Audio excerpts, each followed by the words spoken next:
Now, I watched the new untold Netflix documentary Sign Stealer. Today, I want to fill you in on the details without really spoiling too much. Now, last year, I broke down the controversy surrounding Michigan's alleged sign stealing and in-person scouting operation. I did a video discussing the NCAA Bylaw 11.6.1. Now, in that same video, I discussed how sign stealing or deciphering signals is legal if you're doing it in-game or using TV or all 22 copy to decipher and then connect the actual formations and play types, etc. Now, at the end of the day, what did we learn, if anything new, from this documentary?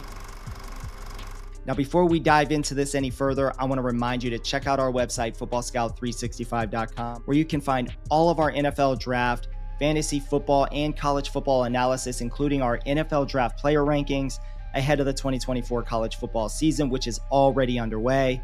Again, you can find all of that and more on our website, footballscout365.com. So without muddying the waters with frivolous allegations, the primary focus of this NCAA investigation against Michigan centers around in-person advanced scouting of opponents. So once again, for this to be illegal, an actual Michigan staffer or Connor Stalions himself would have to be attending an opponent's game and recording the signals from the stands himself or from the sideline for that matter, which is exactly what the NCAA is alleging. Still, the proof of this provides a gray area. That was the purpose of the original video that I provided last year regarding the potential loophole or gray area that Stalions appears to have exploited. This gray area involves NCAA Bylaw 11.6.1, which prohibits off-campus in-person scouting. Now, the specific gray area within that bylaw is that it does not mention the use of a third party providing footage from an opponent's games. There are rules, though, within the NCAA bylaws that mention that you can employ third parties to provide advanced data, film, etc., but it's not mentioned within that bylaw 11.6.1, which the main component here that we need to focus on is in-person advanced scouting by Connor Stalions, either himself or an actual University of Michigan football staffer or employee. So here's where I'm at with all of this to this point. Stalions was clearly a devoted, hardworking staffer. Now, if you follow me on Twitter or X, whatever you want to call it, I mentioned this a lot last year. I pretty much spammed it over and over again last football season, that in the world of scouting or at the collegiate level where you have low-level staffers, these are underpaid, overworked staffers that are looking for that leg up in the industry. There's a lot of potential out there for rule breaking. I can tell you from both a firsthand and secondhand perspective, there are staffers at several Big Ten schools, both on the football and the basketball sides, that share proprietary information. They share signs, they share detailed scouting information that they collected from previous games with other staffers across the conference. They literally trade the information in the cloak of darkness in secret. They sometimes use, cloud accounts or whatever to share this information, like a Google Drive account, for example. They text the information, they send videos and pictures of information to one another. This is a very legitimate practice, and they do this all behind the scenes. And with that being said, the head coach of a major Division I college football program and other on-field staff members, this could all be happening without their knowledge. And honestly, if these coaches or Jim Harbaugh did know something about this, they would likely dismiss that staff member right away, because the trading of that data, and you know how coaches are, they are extra paranoid.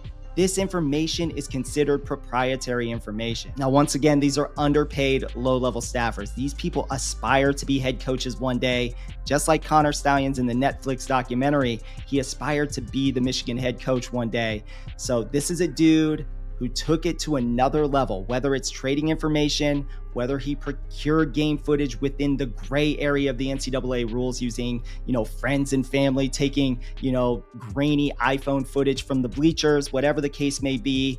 This was a guy that was motivated to succeed, knowing that the reward in his mind, that reward far outweighed that potential risk. Just remember, once again, these are staffers who work 80 plus hours a week.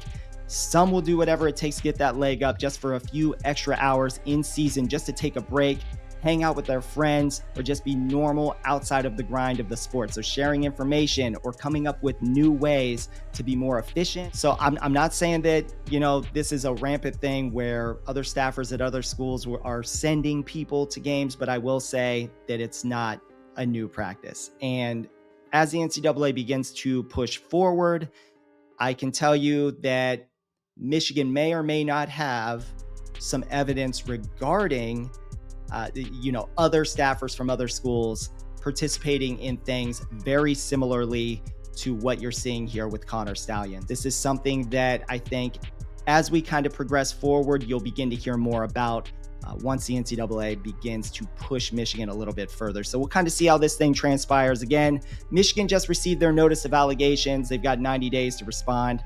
Their response will be, I believe, a week before the Ohio State-Michigan game here in 2024. So it'll be interesting to kind of see how that transpires and how this thing goes. I do believe that you're not really going to see any kind of new information in regards to potential punishment. If there's going to be any punishment at all, you're probably not going to see it anytime soon. You're not going to see it in 2024 unless Michigan self-imposes something on their own. You're more than likely going to see something in 2025, and this thing could be pushed out to 2026 and even further. The way these things litigate themselves, it takes a long time. Some of these things, there's lawsuits in the past or situations like this in the past that take 4 or 5 years to really get to a resolution. So there's a lot of back and forth, a lot of lawyers involved, and depending on the information that Michigan has and from what I understand, Michigan already understands and knows about other schools doing similar things, I believe this thing could drag out a lot longer if necessary, depending on what the NCAA penalties or what the NCAA is trying to impose on Michigan at the end of the day. Now, nothing really changes from the details that we had prior to the documentary. I can tell you that, the documentary, it does a great job detailing how sign stealing and information sharing is a pretty rampant thing throughout college football, as I've already mentioned. So, but to close this out, I do want to ask you, how do you feel about the Sign Stealer documentary, whether you've watched it or not? Based on the things you've heard, if you haven't watched it, or if you have already watched it, does this change your opinion at all regarding Michigan and this entire scandal? Let us know in the comments section how you feel. Should the NCAA just hammer Michigan at the end of the day? I want to know, how do you feel about that? Ohio State fans, Michigan State fans, I can already tell on social media how deeply passionate they are about this situation. They believe that Michigan deserves the hammer, and they're going to get the hammer at the end of the day.